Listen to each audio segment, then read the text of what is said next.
All right, I'll crank it up here. Good 2 days now, and we'll have another one tomorrow. You can tell out there more of a young developmental emphasis with our guys. Less reps than what we've been getting, but still some really good quality work. Was just telling the team that anytime you can get 40 minutes of individual with Coach Rochar and Coach Devan with the offensive line, it's usually a good thing. That's where the technicians come out, and they like to have a little bit of fun. So that's good to see, and it's good to see the guys that turned up. It tells us a little bit of something that they're committed and they want to get better. So with that, I'll go ahead and open it up.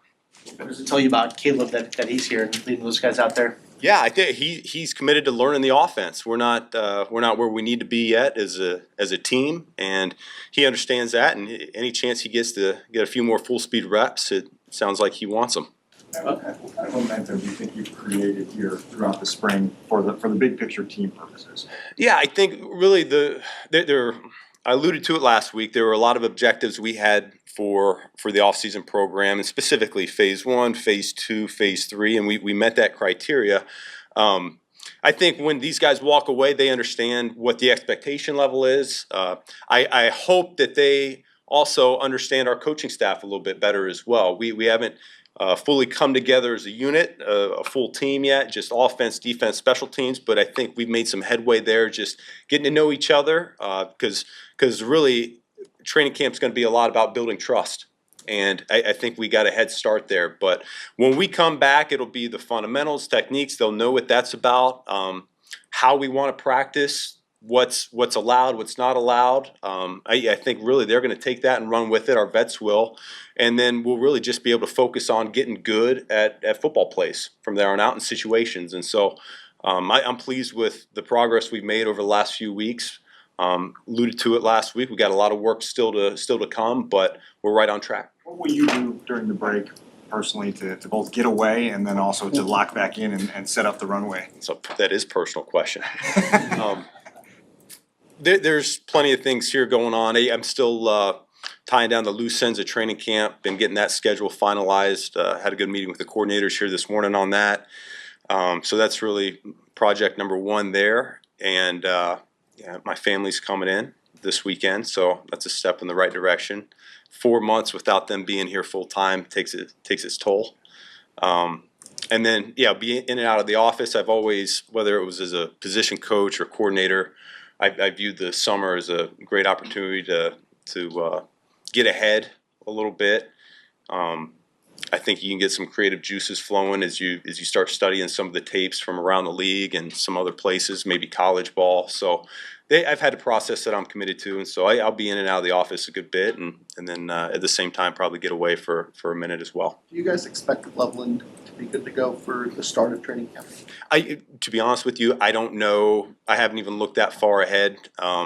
We will get that before we officially break for summer, just the expectation for camp and who's going to be full go day one and who we're still limited and working in. So I don't have that answer for you at this moment. What does Colston know now about being an NFL player that maybe he didn't know when you drafted? I hope he knows. I think that's a good question for him. I would say I think what I can gather from the walkthroughs, from the meetings, is he's very professional. He takes everything seriously. I think he's going to fit in really well once we start getting him to go full speed. I know Coach Dre's said to me numerous times how impressed he is for the types of questions he's asking at his young age. Ben, how would you describe the progress that you personally made in terms of getting to know Caleb's strengths, getting to know Caleb as a player, as you work to build the offense around him? Yeah, we've loaded him up. We've tried a number of different things. Long play calls, multiple plays at the line. We've dabbled here, tempo. We've dabbled here, there, and everywhere really throughout the springtime. And some comes a little bit more natural than others for him. But I do think we've seen him get better in really all facets. And so we'll have to sit down as a staff before we leave and when we come back just to make sure we're honed in on what direction we want to go all together. But I feel pretty confident the things that he's put on tape that we can go ahead and get after a little bit. Is there anything specifically stood out or like, whoa, that really impresses me with Caleb?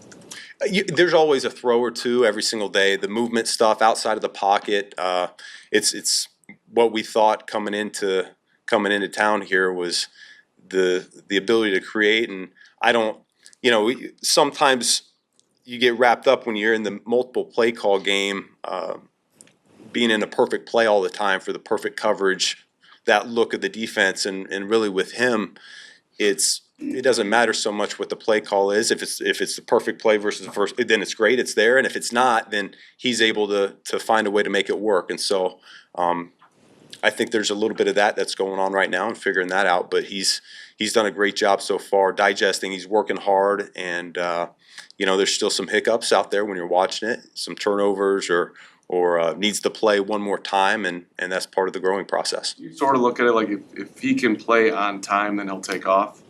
I think he's going to play on time when the receivers present themselves that way. And if they're not there, if number one or number two is not there, I think he's got the ability to make it right for us. And we saw you guys doing some goal line or near the goal line stuff today.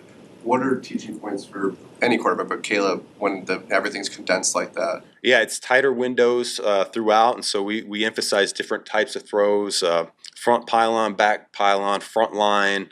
High back five on the back line throws. And so there's some of those that you're working in a team setting or a 7-on-7 setting, and you're just trying to find an open receiver and fit it in. But then when you're in routes versus air, you can really hone in on the detail of where you want to put that ball and the placement of that ball. So we've had, I want to say, that was our third or fourth red zone experience here over the last few weeks. And so that's always the one I think takes the longest as an offense to get really good at the red zone passing game. We haven't seen a lot of Burton since the last day of rookie minicamp. Do you think he'll be ready? Not to ask another training camp question.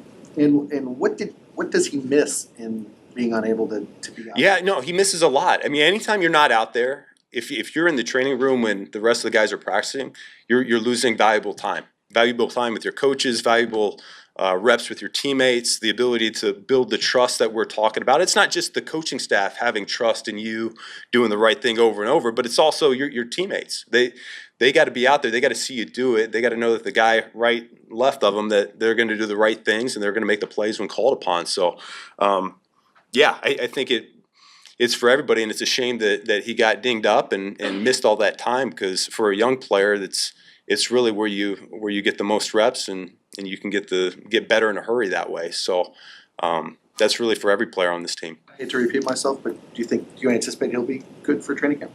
He will, yeah.